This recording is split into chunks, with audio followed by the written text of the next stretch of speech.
Subscribe करा, like करा, share करा. फक्त रंगतारा न्यूज. बेल आयकॉन दाबायला विसरू नका. निर्भीड आणि निष्पक्ष रंगतारा न्यूज. Hello hello. बोला की. हा नाही काय तेच विषय क्लिअर करा ना. हा हॅलो हा बोला की. बोला की म्हणलं.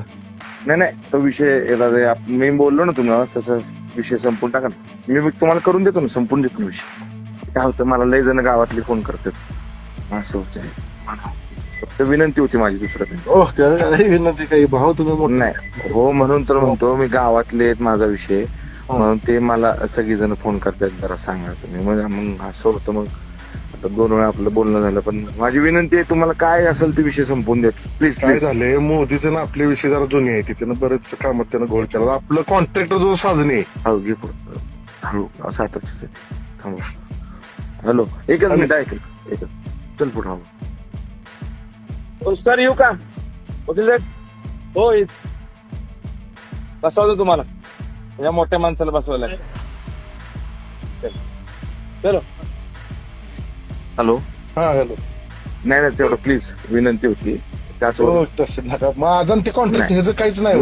नाही ऐका ना, ते तुम्हाला मोदीला कुठं ठोकायचं ना, दुसरीकडे मी तुम्हाला चान्स देतो ठोकायला. आणि तुमचं बी मोदीचं जे काय आहे ना ते करत असेल ना तुमच्यावर, तर त्याला मी एकदा समोर तुम्हाला उभं करतो. त्याला काय होते, परत घावत नाही ती. नाही मी ऐका ना, तुम्हाला मी समोर उभं करून देतो, एवढी माझी जबाबदारी बस. मोदीला मी कसं तुमचा विषय फक्त माझ्यासाठी आता विषय सोडून द्या. त्यांना सांगा 2 दिवस बंद ठेवा काम, उद्या आल्यावर हा आपण. ठीक आहे ओके. सांगा त्याला आहे का कोणती? गेली तिच्या. मी सांगतो त्याला. हो मग मी काय करतो, तुम्ही या, पंचनामा करू नका. मी त्याला उद्या बोलून घेतो. किती वाजता बोलू? 11 वाजता विधान बोलू.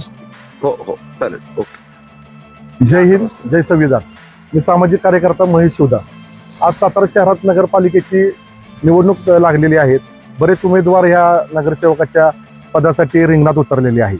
असाच प्रभाग क्रमांक 17चे उमेदवार फिरोज पठाण, हे मूळ गाव यांचं वॉटर स्टेशन. हे मला कसं कळलं तर मी सामाजिक कार्यकर्ता या नात्यानं वॉटर स्टेशन येथील कब्रस्तानच्या कामात, जे जिल्हा परिषदच्या अखत्यारीतले काम होतं, त्या कामात काम पूर्ण व्हायच्या आधीच संबंधित कॉन्ट्रॅक्टरला बिल दिलं गेलं होतं. या तक्रारीची सत्यता पडताळण्यासाठी मी तिथे गेलो होतो. त्यावेळेस या उमेदवाराचा फोन मला आला की सदरचं काम हे माझाच विषय आहे. म्हणजे हा उमेदवार ठेकेदार आहे, त्याच्यावरनं दिसून येत आहे.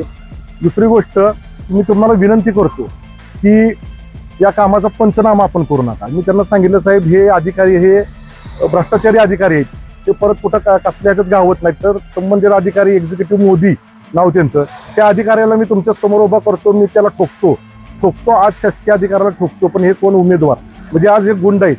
आज मला सगळ्यात प्रश्न हा विचारायचा आहे की आज कब्रस्तानच्या कामातलं, म्हणजे हे ज्या समाजाचे आहेत त्या समाजाचा मी भ्रष्टाचार बाहेर काढतोय. त्यांना शासन सुविधा मिळाव्यात यासाठी मी तिथं जाऊन आज 25-30 किलोमीटर झटतोय.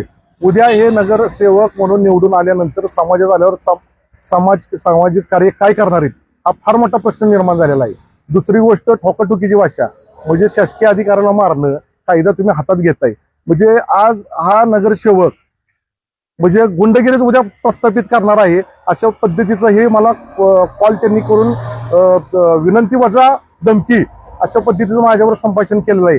तरी समस्त या प्रभागवासियांनी विचार करावा. आज सुशिक्षित मतदार आहेत, आज आपली मुलं बाहेरगावी जाऊन शिकतात, तरी मत कुणाला द्यायचं, आपल्याला सुखसुविधा कशा मिळाल्या पाहिजेत, का उद्या भविष्यात असे उमेदवार निवडून आल्यावर आपल्याला दमदाटी होईल, याचा खात्रीपूर्वक विचार करावा, ही माझी सर्वांना विनंती आहे.